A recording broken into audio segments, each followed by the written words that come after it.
Uşağın məntiqi hardasa bu 8-9 yaşlarındakı uşaqlara diqqət eləsəz, elə suallar verilir. Baxırsan məntiqi əsaslı şey.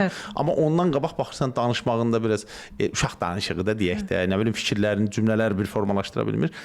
O beyin nə qədər ki o formalaşması həmin o dövrdə gedir, onun o prosesləri dərk eləməyə biraz çətindir. Ona görə prosta oxşadır da, prosta götürür. O dövrə çatanda ki, bunun beyni başlayır formalaşmağa, məntiq yaranıb, analiz eləmək qabiliyyəti var, müəyyən bir proseslərə nə cürsə baxır. Mən demirəm, uşaqda tamam yoxdur, o prosesdir də, sadəcə formalaşma prosesidir. Orada başlayır insan həmən o gördükləri barədə düşünməyə və müəyyən orada bir qərarlara gəlməyə. O qərarların da bir primitiv beynin gəldiyi qərardır da. Yəni, gəl belə danışaq da. Bir uşaq gəldi, nə bilim, 13-15 yaşında məhəllədə girəndə axşam salam verdi, qonşular da salamını almadı.